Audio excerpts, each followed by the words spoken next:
Good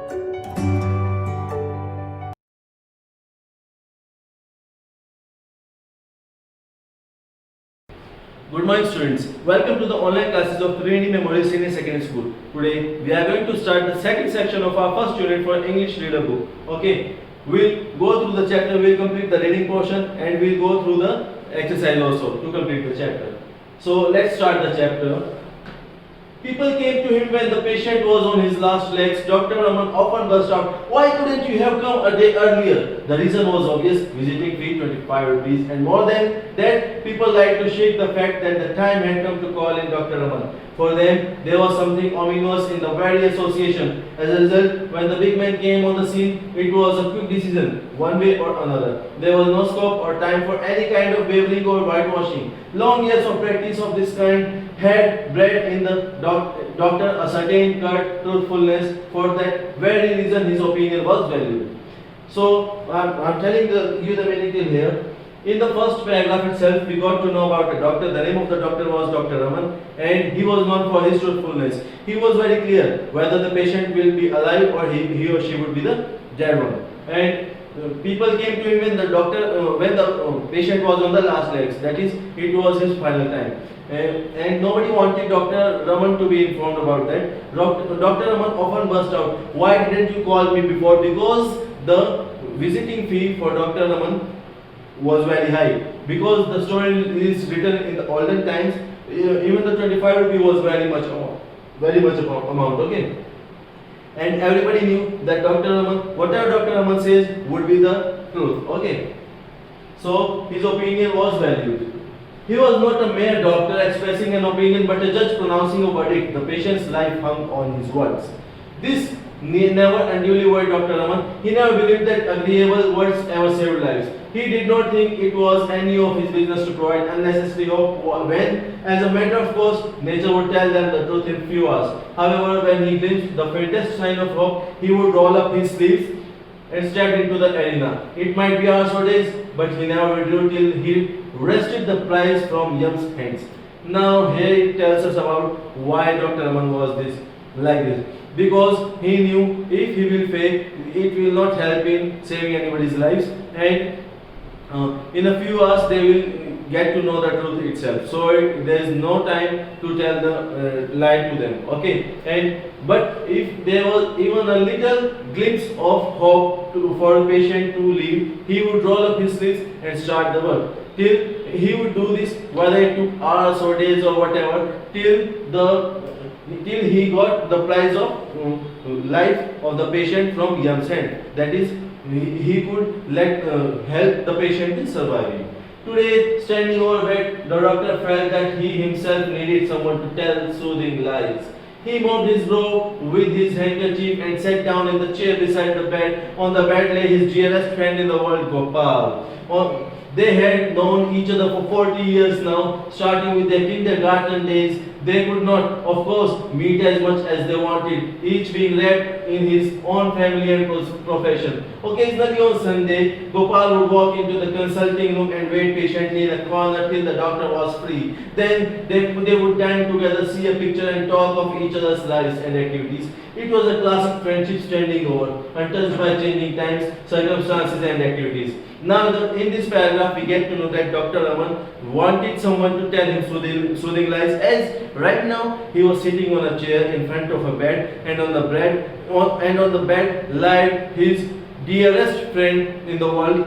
His friend, the name was Gopal. They were friends for 40 years now from their kindergarten days. Okay, and they both were busy in their professions, but occasionally on Sunday they both would meet, had a dinner, had movies, whatever he would do. They would try to meet whenever it was possible. Okay.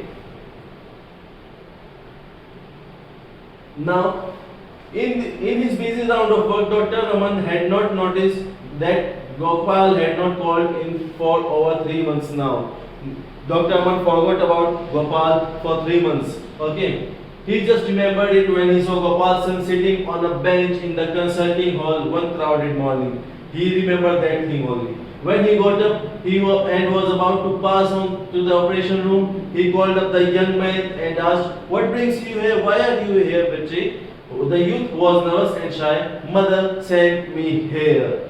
What can I do for you? Father is ill. Now he got to know about Gopal's illness. It was an operation day and he was not free till 3 in the afternoon. He rushed off straight from the clinic to his friend's house in Lawley Extension. Once he was free from operation, he went to his friend. Gopal lay in his bed as if in sleep. The doctor stood over him and asked Gopal's wife, how long has he been in bed? Now he inquired about Gopal's illness. A month and a half, doctor. Who is attending him? A doctor in the next street. He comes down once in 3 days and gives him medicine. Wife tells about everything, what else going on. What is his name? He had never heard of the doctor actually. Someone I don't know, but I wish he had the goodness to tell me about it. Why couldn't you have sent me word earlier? Why did you not call me earlier? Now Dr. Raman was furious about this too. We thought you would be busy and did not wish to trouble you unnecessarily. They were apologetic and miserable. They all were miserable. There was hardly any time to be lost. He took off his coat and opened his bag. He took out an injection tube. The needle sizzled over the stove. The sick man's wife whimpered in the corner and essayed to ask questions. Now he could not say anything, Dr. Raman, because there was no time to be lost. Now he took off his coat and opened his bag to take out the things, the injection and everything. Okay, he sizzled it on stove. The wife was standing in the corner and watching. And she wanted to ask the questions. Now, but the doctor said, please don't ask me any question. He looked at the children who was watching the sterilizer and said, send them all away somewhere except the eldest. He said, except the eldest, send every child out of the house anywhere you feel the safest one. He shot in the drug, sat back in his chair and gazed at the patient's face for over an hour. The patient still remained motionless. The doctor's face gleamed with perspiration and his eyelids drooped and fatigue.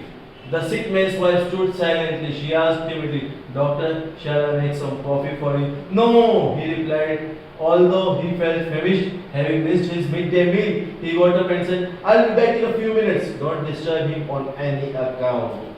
Now the doctor shot the injection inside Gopal and sat on the chair and looked on the face of patient. There was no motion in the body of patient. The doctor started sweating. Okay, even his eyes were fatiguing. Now the wife of Gopal asked the doctor for a coffee, but the doctor said, no, I don't want anything, and I'll be back in few minutes. Don't disturb him. Okay. He picked up his bag and went on to his car. In quarter of an hour, he was back, followed by an assistant and nurse. The doctor told the lady of the house, I have to perform an operation. Now doctor said, I need to perform an operation. Now the lady was afraid. Why? I will tell you all that soon. Will you leave your son here to help us and go over to the next house and stay there till I call you? Now he says, leave your eldest son here for our help and you leave and move to the next house. Okay, till I call you. The lady felt giddy and sank down on the floor, unable to bear the strain. The nurse helped her to get out of the house. At about 8 in the evening, the patient opened his eyes and stayed slightly in bed. Now Gopal opened the eyes. The assistant was happy. He exclaimed, Sir, he will pull through. Gopal will pull through. Your friend will pull through. The doctor looked at him coldly and whispered, I would give anything to see him through, but the heart, the pulse has improved, sir. Well, don't trust the pulse. It is only a false pressure, very common in these cases. He ruminated for a while and added, if the pulse will keep up till 8 in the morning, it will go on for the next 40 years, but I doubt very much if we shall see anything of it at all after 2 tonight. Now the doctor says these are fake pulses, don't trust them.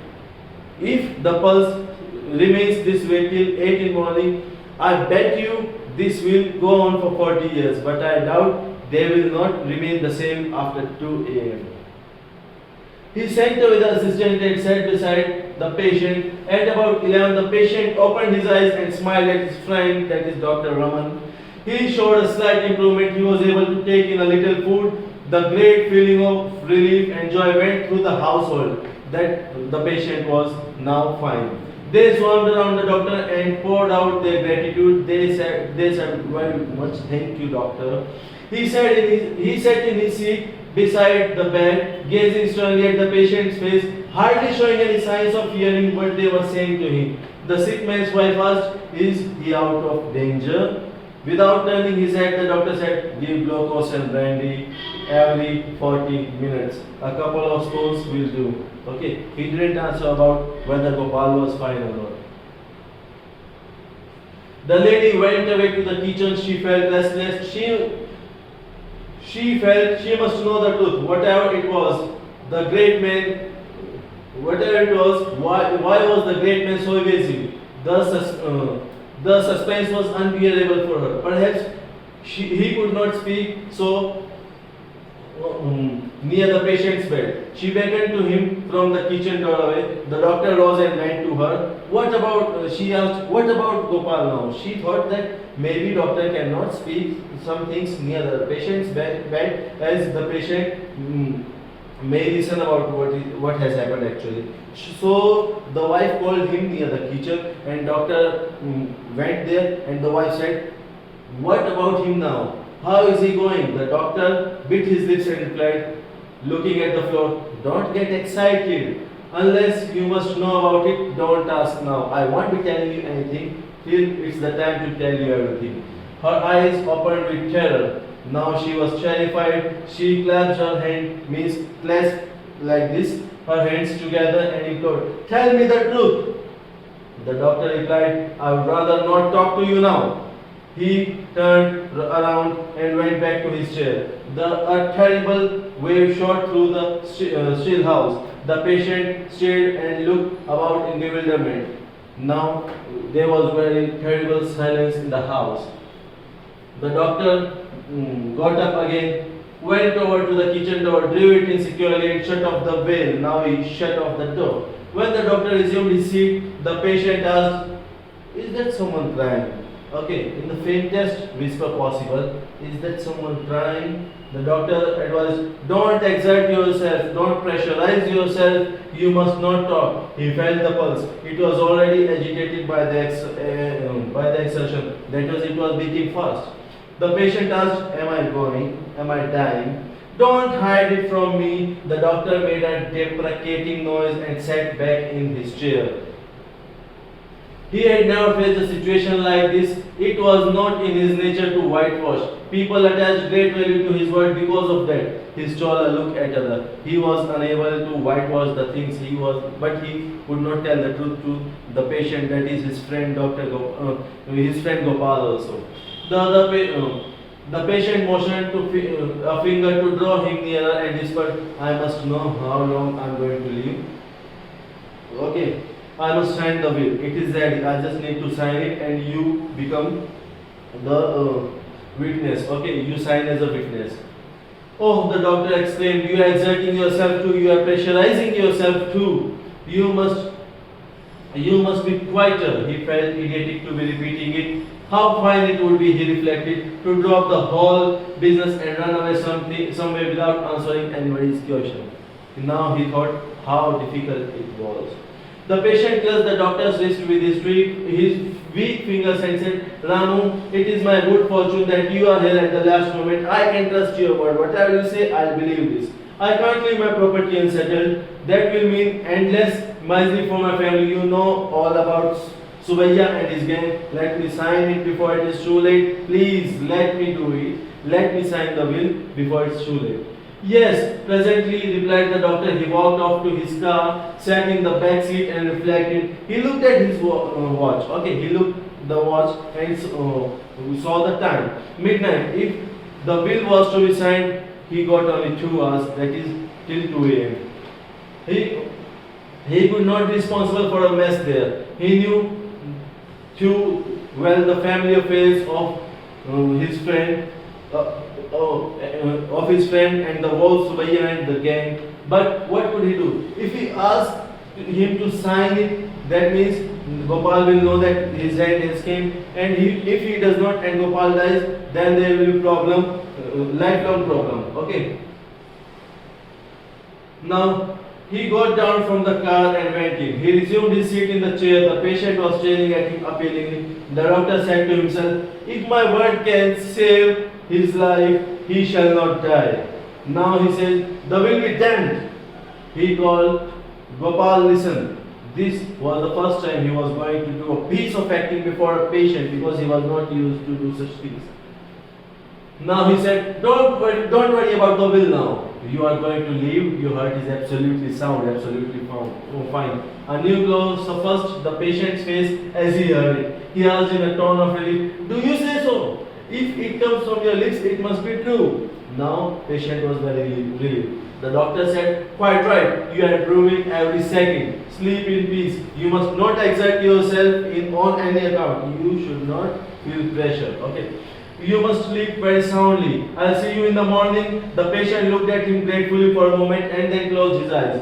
The doctor picked up his bag and went out, shutting the door softly behind him. On his way home, he stopped for a moment at his hospital, called out to his assistant and said, "That Lawley extension case, you might expect the collapse any second now. Go there with an injection and give it in case the struggle is too hard at the end. Hurry up." Now doctor went back to his house, and while returning to home, he went to the hospital and called the assistant, okay, and said that Lawley extension case, if the patient struggles, give him the injection, okay, to make it a comfortable end. Hurry up. Next morning he was back at Lawley extension at 10. From his car he made a dash for the sick bed. The patient was awake and looked very well. The assistant reported satisfactory pulse. The doctor put his tube at his heart, listened for a while and told the sick man's wife, "Don't look so unhappy, lady. Your husband will live for 90. When they were going back to the hospital, the assistant sitting beside him in the car asked, "Is he going to live, sir?" "He will, bet on it. He will live to be 90. He has turned up the corner. How he has survived his attack will be a puzzle for me all my life." Now the doctor was puzzled. How is this possible? But he says, "I can bet now he will live till the 90 years of age," replied the doctor. So that was very nice story written by R.K. Narayanan. We have read the reading portion, we have completed. We will move on to the exercise now. Read and answer. Did the doctor tell Gopal the truth? Why not? No, the doctor did not tell Gopal the truth as he was afraid of losing his friend's slightest chance of recovering from the attack. What did Gopal wish to do as soon as he regained consciousness? Gopal wanted to sign the will as soon as he regained consciousness. Why did he wish to do it? Because he was afraid of Subaiya and his gang, that they might create problems for family after his death. What was the doctor thinking when he sat in his car? He was thinking that if the will has to be signed, it has to be signed in the next 2 hours. But if he allows Gopal to sign the will, that will finalize that Gopal is going to die if he dies, and if he denies, it may lead to other problems. Think and answer. Today, standing over bed, the doctor felt that he himself needed someone to tell him soothing lies. Why did the doctor need to hear such lies? Because the patient lying on the bed was his best friend Gopal, and he knew that there is very less chance of Gopal's condition getting better. He was afraid that his best friend would die by 2 a.m.